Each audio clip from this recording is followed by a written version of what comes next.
Well, good evening. Hi, You can just introduce yourself. I'm Anita MonCrief. And you understand that you came out of ACORN. What made you what made you the realization that you didn't want to be a part of that organization any longer? Well, when I first started at ACORN, I joined because I wanted to help people. I was a Democrat. I've been a Democrat all my life. I tell people all the time, when you think about my house, we had Jesus and JFK. Those were the two pictures on the wall. We were staunch Democrats. So I came and I started working at ACORN, and while I was there, I started realizing that they weren't about helping people. They actually needed people who were victims. They didn't want to end poverty. They were using poverty as a way to make money. But the big turning point came in 2007. I was sitting at my desk in Washington, D.C., and I got a call from the Obama campaign. And 2 days later, the Obama campaign gave ACORN its 2007 second quarter donor list. They wanted us to contact maxed out presidential donors in order for them to give to ACORN, because ACORN was going to get Obama elected. That's against the law. It's illegal. And I was like, if my team is cheating, are we really winning? Because they had all of these agendas and things they wanted to pass, like cap and trade, universal health care, card check, that weren't really good for America. So I was like, you know what? I'm through. I'm done. I can't do this. But I still was a Democrat, so I thought if I exposed ACORN, Obama could rule and be an effective leader. But I learned later that they were all connected. And so, what did you do after you found this out? I went to the New York Times, and I worked with them from July of 2008 to October of 2008. They had enough information to run a story on Obama. I was willing to come forward. And if you guys remember, they ran a story about McCain having an affair, and they used an anonymous source. And I was willing to be named and say, this is what happened at ACORN. 2 weeks before the election, they spiked the story. They said that they couldn't print a game changer for either side that close to the election. Ridiculous, right? So I went to CNN. CNN did a 3-tape interview that never aired. I went to ABC News and Martha Raddatz, and they also, once they investigated it and they knew that it was something that was damning to Obama, they wouldn't print the story.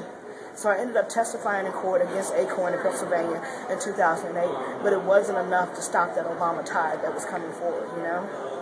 Mm-hmm. And so now you're involved with fighting corruption in the vote. How did that tie in?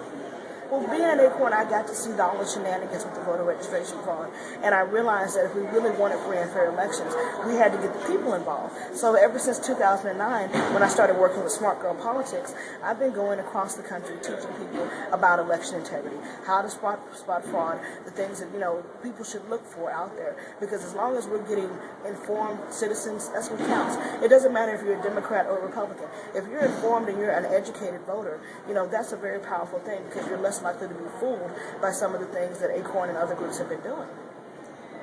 Mm-hmm.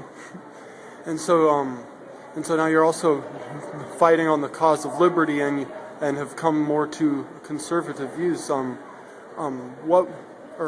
How would you go about sharing those with others who might be, or helping others to share those views with communities that may generally be closed off to those ideas? That's a good question, because that was something I wrestled with for a while.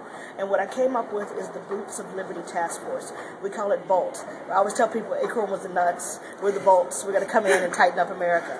So with BOLT, we're coming out into the communities, we're teaching grassroots conservative organizing. We're putting conservatives in places where they have never been before, and we're telling them it's okay. We're going to go head to head with the left, but we're not bringing in social programs or anything like that.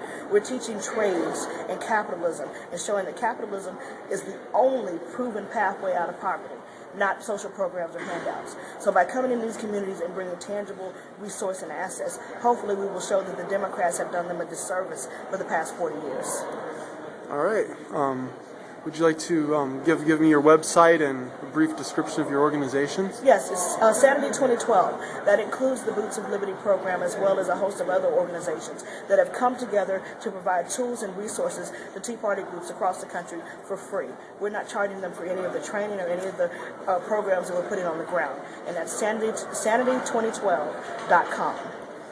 All right. Thank you very much for your time. Thank you, and thanks for having me. No problem.